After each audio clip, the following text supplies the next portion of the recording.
Assalamu alaikum wa rahmatullahi wa barakatuh.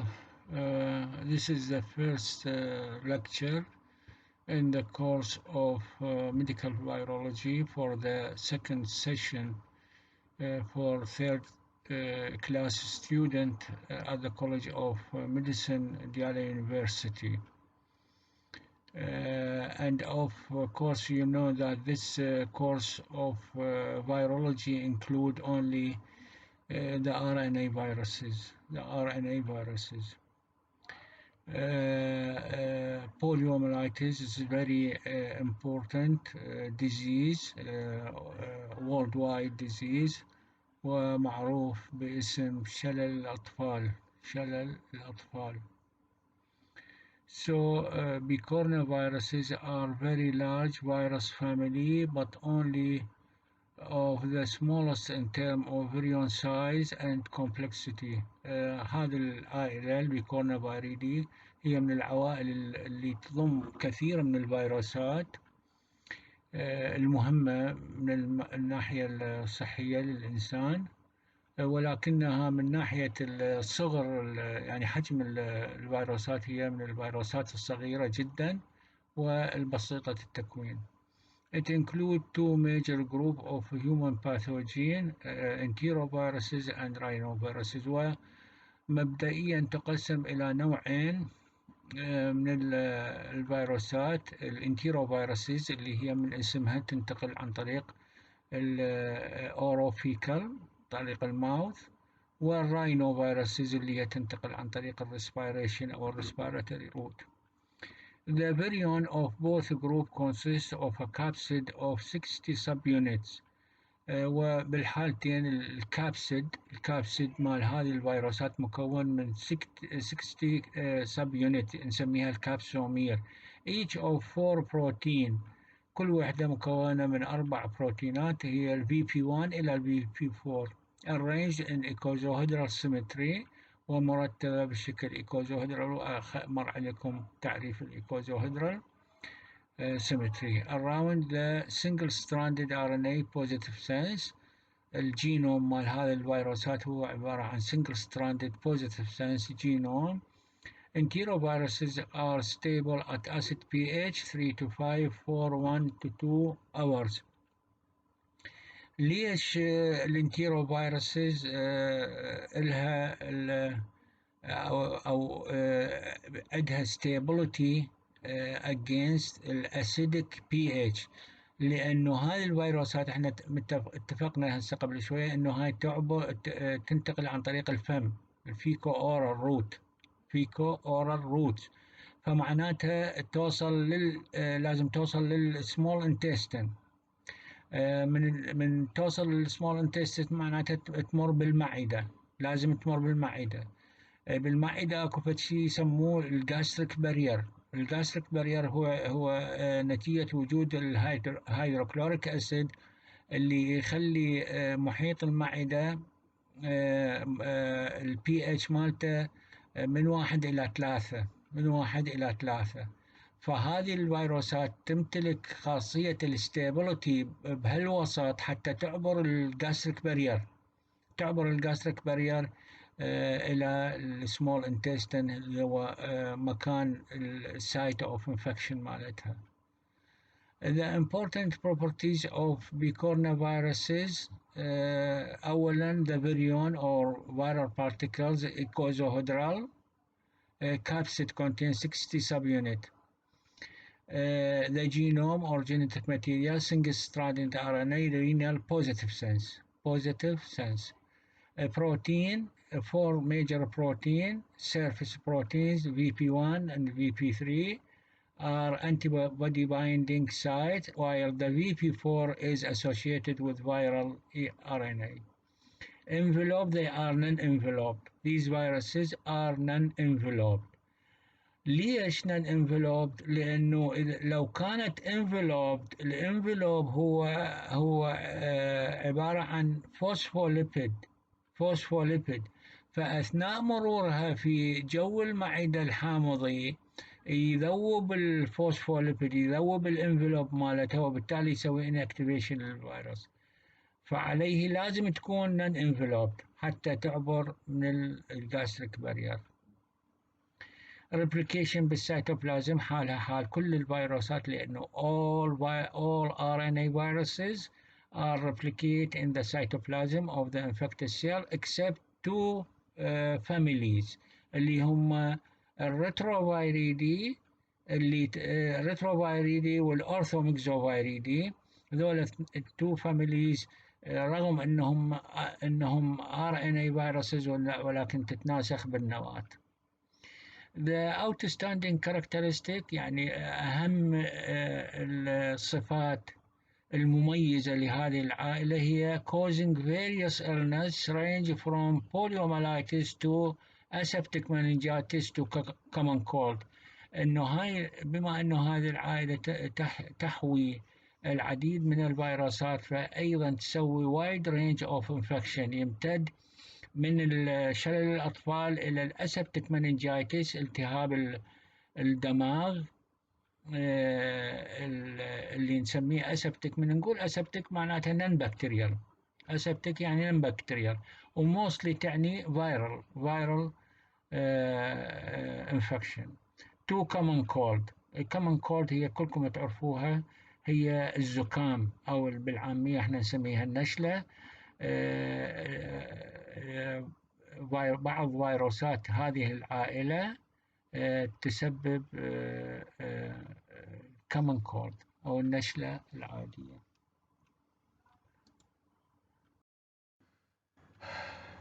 Poliomyelitis is an acute infectious disease that in its serious form affects the central nervous system. The destruction of motor neurons in the spinal cord results in asymmetric flaccid paralysis. Asymmetric means unilateral. Flaccid رخوي. And muscle atrophy, associated with muscle atrophy. تشوفون هاي الصورة مال هذا الطفل، وحدة فقط asymmetric، وحدة فقط من رجليه هي المصابة، وتلاحظون الشلل اللي بيها يعني من نوع الشلل الرخوي وضمور العضلات. However, most poliovirus infections are subclinical. Poliomyelitis has been virtually eliminated in developed countries and most developed countries. والحمد لله مثل ما قلت لكم في بداية المحاضرة باستخدام اللقاح استطاعت العديد من الدول العالم المتقدم السيطرة أو eradication of this disease، وبقت بعض الجيوب في دول العالم النامية. Serotypes. The antigenic structure of the virus is complex, but three distinct and stable serotypes of poliovirus type 1, 2 and 3 can be identified. وهنا كلمة stable مهمة جدا لما نحكي على طبيعة الفيروسات، لأنه كلمة stable تعني أنه هذا الفيروس بإمكاننا أن نحضر له لقاح. عدا الفيروسات أو بخلاف الفيروسات اللي تتميز بأن الجينوم مالتها متغير أو unstable. لما يكون الجينوم مال الفيروس unstable يصعب تحضير لقاح ضده. Immunity following infection with poliomyelitis is lifelong. الإصابة natural infection تنطي lifelong immunity ولكن monotypic يعني against the type which causing the infection only. يعني إذا كان الانفكشن بتايب 1 تنطي immunity against type 1 only. إذا كان type 2 against type 2 هكذا. The majority of outbreak of paralytic polio are due to type 1.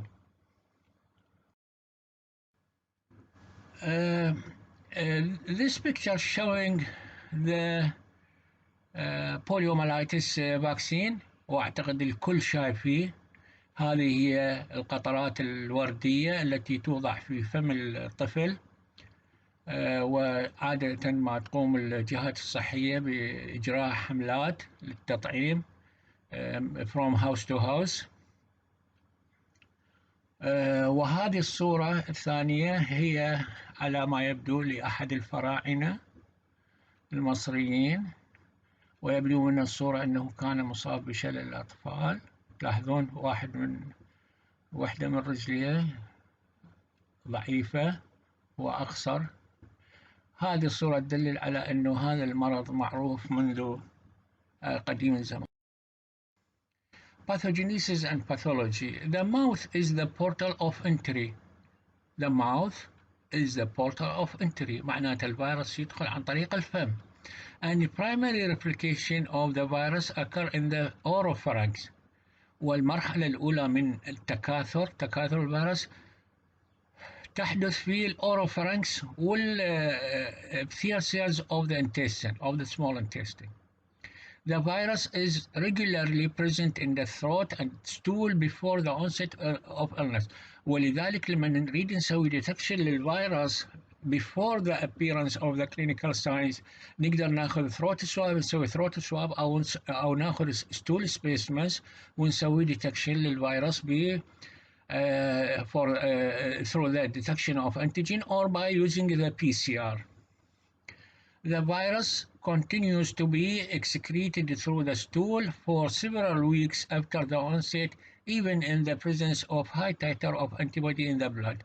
وحتى بعد ظهور العلامات المرضية الكلينيكال signs and symptoms يبقى الطفل المصاب يطرح الفيروس مع الخروج لمدة أسابيع، حتى وإن كان هناك هاي تايتر من الأنتيبودي بالسيرم أو بالدم. The central nervous system then invade through the blood. Poliomyelitis, poliovirus can spread along the axon of the peripheral nerve to the central nervous system. ورا ما وصل للابثيال cells of the small intestine وسوى بيها replication، أي يتكاثر الفيروس، راح يخرج من الابثيال cells ويروح للدم، ومن الدم يروح إلى أقرب نيرف إلى ويدخل إلى النيرف، ومن النيرف يصعد إلى السباينال كورد، من الافيرنت نيرفز يصعد إلى السباينال كورد، ومن السباينال كورد يصعد إلى السنترال نيرفس سيستم إلى البرين. تلاحظون خط سير الفيروس، يعني يدخل من الفم، يصير بي ريبليكيشن، البرايمري ريبليكيشن مالته بمنطقة الأوروفارynx ومنطقة الانتستين سمول انتستين، ويعبر من الانتستين إلى يعني من الابثيال cells of the intestine يروح more deep to the blood، ومن البلاد إلى النيرف. من يمسك طرف النيرف يبدي يصعد ويا النيرف إلى السباينال كود ومن ثم إلى السنترال نيرفس سيستم. إيش قد يبقى بالبلاد؟ فترة قصيرة جدا، مجرد مرور. البلاد هنا يعتبر واصلة نقل الفيروس من الابثيال cells of the intestine to the nerve tissue. فمرحلة الفيريميا هنا تكون كل شورت، ولذلك الفيروس ما يتأثر بوجود high titer of antibody in the blood. تأثره يكون طفيف جدا حتى بوجود high titer of antibody بالبلد. Poliovirus invades certain nerve cells leading to damage or complete destruction of these cells. هاي يقصد بالبرين بالcentral nervous system. Poliovirus does not multiply in muscle. وهذه معلومة كلش مهمة. الفيروس ما يصيب ولا يتكاثر المسل cells. And the damage that occur in the peripheral nerve and voluntary muscle are secondary to destruction of the nerve cell. وإنما راح يسألون لعد ليش يصير ضمور بالعضلات، عضلات الرجل المصابة يصير بها ضمور نتيجة ال destruction of the nerve cells اللي يغذيها. Clinical findings. The clinical response ranging from inapparent infection to severe and permanent paralysis. Most infections are subclinical, alhamdulillah. Only 1% of the infection result in clinical cases. The incubation period is 7 to 14 days. The abortive poliomyelitis in this phase or in this stage of the disease which is the most common form of the disease, characterized by minor illness and recovery occur in a few days. This is the asymptomatic stage, asymptomatic, characterized by mild illness and recovery occur within few days. The non-paralytic poliomyelitis or aseptic meningitis, in addition to above signs and symptoms, the patient has stiffness in the neck and back. It lasts for 2 to 10 days with complete recovery. Complete recovery. المرحلة الثالثة هي الخطرة، هي paralytic poliomyelitis. It may follow the minor illness but usually occur without the antecedent first phase. قد تأتي بعد المرحلة الأولى، أي تسبقها ظهور المرحلة الأولى وتبدي كمرحلة لاحقة، أو بدون المرور بالمرحلة الأولى without the antecedent first phase. The chief complaint is flaccid paralysis resulting from lower motor neurons damage. Motor neuron damage. Muscle involvement is usually maximal within a few days after the paralysis. Laboratory diagnosis and immunity. Laboratory diagnosis. Recovery of the virus. The virus can be recovered from throat swab taken soon after the onset of illness or rectal swab. لأن بهاي الفترة the antigen or the virus are present in the throat tissue and in stool. In the stool.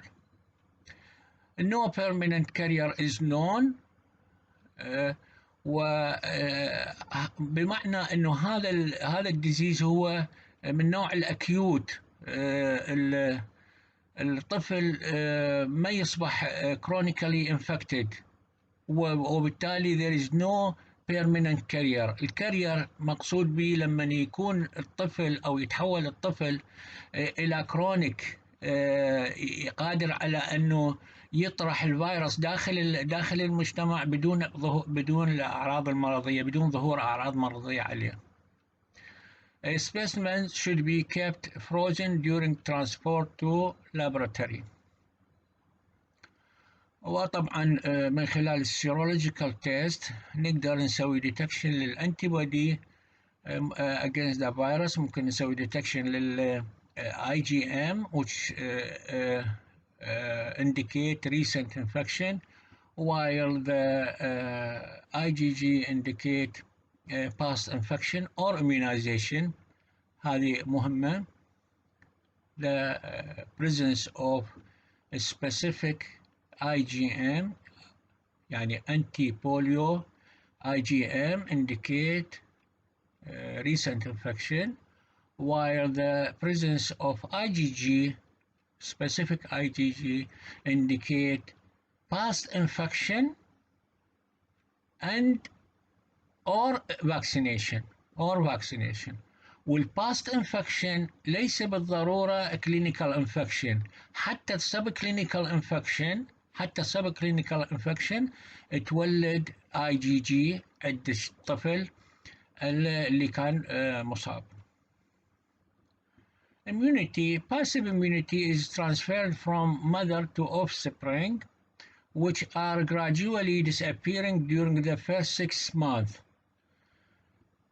Maternal antibody passively transferred from the mother, from the placenta to the baby, and this طبعا فقط الاي جي جي هو يقدر يعبر البلاسنتا وينطي مناعة للطفل بعد ولادته لمدة 6 أشهر، ينطي بروتكشن. بينما ال passively administered antibody last only 3 to 5 weeks. بينما ال pure antibody اللي احنا محضريها خارج الجسم على شكل hyper immune serum، لما نعطيها للطفل تنطيه protection لمدة 3 to 5 weeks only. A virus neutralizing antibody forms soon after exposure, often before onset of illness, and persist for life. persist for life. هذا معناته انه تنطيه مناعة طول عمره. يعني اللي ينصاب بالفيروس سواء كان إصابة كلينيكال أو سب كلينيكال راح يصير عنده neutralizing antibody تبقى مدى الحياة. It implies that viral multiplication occur in body before the invasion of the central nervous system. وهذا يدلل على أنه الفيروس يتكاثر في الجسم قبل وصوله إلى السنترال نيرفس سيستم، قبل وصوله إلى السنترال نيرفس سيستم.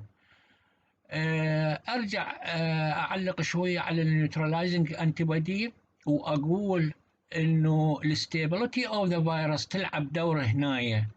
يعني لما السنجل انفكشن سواء كانت كلينيكال او سب كلينيكال انفكشن تنطي لايف لونج protection against the infection، هنا معناته هذا الفيروس ستيبل الى درجه انه ما بي تغيرات جينيه بحيث يتطور إلى نوع آخر، وبالتالي هاي الأجسام المناعية اللي تولدت عند الطفل اللي مصاب ما عاد تنفع. يعني مثل ما يحصل مثل بالإنفلونزا على سبيل المثال. الإنفلونزا سنويا يجينا سترين جديد، معناته سنويا فد نيو فورمولا، نيو جينيتيك فورمولا أو ذا فيروس تدخل إلى البلد وتسوي الانفكشن، وبالتالي لحد الآن لا يستطيع البشر أن يسوي لها لقاح. يسوي لقاح على قد سنة واحدة مو أكثر، في حين الفيروسات الستيبل لاحظوا إيش قد فرق، بحيث مجرد إصابة واحدة سواء كانت كلينيكال أو سب كلينيكال تنطي لايف لونج immunity. As the virus in the brain and the spinal cord is not influenced by high titer in the blood. طبعا مجرد ما يوصل الفيروس إلى السنترال نيرفس سيستم ويتكاثر به بعد ما تأثر عليه الأجسام المناعية اللي بالدم، لأنه الأنتيبوديز ما تقدر توصل إلى البرين، ما تقدر تعبر حاجز البرين باريرز. Immunization is of value only if preceded the onset of symptoms referable to central. وعليه فعملية التطعيم تكون ذات فائدة فقط قبل وصول الفيروس إلى السنترال نيرفس. We have prevention and control. We have two types of vaccine. عندنا السالك inactivated polio vaccine. Inactivated means killed vaccine، وهذا يعطى عن طريق الحقن بالعضلة. وعندنا السيبيان اورال بوليو فاكسين، سيبيان اورال لايف اتنويتد بوليو فاكسين، وهذا هو اللي يعطى عن طريق الفم على شكل قطرات، هو من نوع اللايف اتنويتد. وهذا هو الريكومندد من قبل منظمة الصحة العالمية، وكل البلدان موجود هذا اللقاح في الاي بي اي مالتها. كل بلد عنده EPI Extended Program of Immunization، وينضاف إلى بين فترة وفترة لقاحات جديدة. هذا اللقاح هو ضمن EPI العراقي من زمان. نشوف بعض خصائص التو فاكسينز. IPV اللي هو Activated or Killed، الادفانتج مالته سيف بمعنى انه بما انه هو مقتول أو ميت، فما ما ممكن أنه يرجع مرة الأخ حي ويتنشط ويسوي الحالة المرضية. stable no interference with other viruses أكيد لأنه ميت. الديسادفانتج مالته more expensive difficult in administration لأنه الطفل يضوج طبعا من الأبرة، من شكة الأبرة. no detectable IgA in the intestine، وبما أنه هو يعطى عن طريق الحقن بالعضلة فنتوقع تكوينه للسكريتري IgA على الانتستين أو الميوكس ممبرين أو the intestine يكون ضعيف، قليل أو ضعيف. في حين الأورال بوليو فاكسين اللي هو اللايف اتنويتد اللي هو القطرات اللي يعطوها بالفم less expensive easily administered، الطفل يرتاح له لأنه هي القطرات حلوة بها مذاق حلو. excellent herd immunity provide immunity production at the site of entry، وينطينا high titer of IgA at the site of entry. شنو هو site of entry؟ هو الانتستين. excellent herd immunity معناتها انه الفيروس لما اللقاح لما نعطيه للطفل، هذا الطفل يبقى يسوي شيدنج للفيروس او يطرح الفيروس عن طريق الخروج، عن طريق الستول، ومن خلال الكونتامينيشن اللي يصير فالاطفال اللي داير ما دايره كلهم ياخذون مناعه عن طريق الكونتامينيشن، عن طريق السب كلينيكال دوزز اوف ذا فيروس توصل الى اجسامهم، وهذا ما يسمى بالهيرد اميونيتي، هذا ما يسمى بالهيرد اميونيتي او مناعه القطيع. الديس ادفانتج ليس سيف، وقلنا ليس سيف لانه هذا فيروس حي مضاعف نعم بس غير مقتول، فممكن انه يصير به ريفيرشن ويسوي لنا الحالة المرضية. وحاليا بالعالم معظم الحالات اللي تظهر من شلل الأطفال هي بهذا السبب، هي يسموها الفاكسين ريليتد كيسز. ومنظمة الصحة العالمية تجيز ظهور حالة مرضية واحدة من هالنوع هذا لكل مليون جرعة لقاح. إذا كان ضمن هالحد مقبول، أما أكثر من هالحد فمعناته أكو فد ديفكت بالموضوع. less stable especially in tropics and protection through the induction of high titer of IgA. Epidemiology. Poliomyelitis has three epidemiological phases: endemic, epidemic, and vaccine era. Poliomyelitis occur worldwide in all age groups, but children are usually more susceptible than adults because of the acquired immunity of the adult population. وهذه حقيقة لأنه كل ما يكبر الطفل كل ما يكتسب مناعة من الهيرد immunity، فمن يصبح مرحلة الأدلت يكون هو protected، بينما الأطفال الصغار هم لا يزالون ما عندهم مناعة against this virus، فتكون معظم الإصابات أثناء فترة childhood. The case fatality rate is variable. It is highest in oldest patients and may reach 5 to 10%. Humans are the only known reservoir. ماكو بس الإنسان هو الخازن الوحيد لهذا الفيروس، ولا توجد حيوانات أخرى خازنة لهذا الفيروس. وهذه من الأشياء المهمة بالإنسان، لأنه وجود الحيوانات الخازنة لأي فيروس يعقد الموضوع، كما في الإنفلونزا. الطيور والخنازير وبقية الفقريات ممكن أن تعمل كخازن للفيروس. The last outbreak of naturally occurring type 2 wild polio virus occurred in 1999. آخر outbreak سجل عام 1999. And type 3 wild polio has not been detected since 2012. Paralysis induced by vaccine-related virus in oral polio vaccine continue to occur, although in a small number. Thus, for the world to be truly free from polio, all three wild polio virus serotypes must be eradicated, and the use of oral polio vaccine must stop. حتى يخلص العالم من هذه الفيو كيسز اللي دا تطلع نتيجة اللقاح، نتيجة استخدام الأورال بوليو فاكسين، واللي هي دا تجي من اللقاح، دا تجي من الأورال بوليو فاكسين. أحسن حل هو تغيير هذا اللقاح، يعني shifting from oral polio vaccine to inactivated polio vaccine. بهذه الطريقة يقدر العالم ينهي نهائيا or eradicated. كلمة هنا كلمة eradicated تنطبق عليه eradicated the whole disease. This is the this map showing the prevalence of poliomyelitis in world countries. You can see these countries where the poliomyelitis is mainly occurring.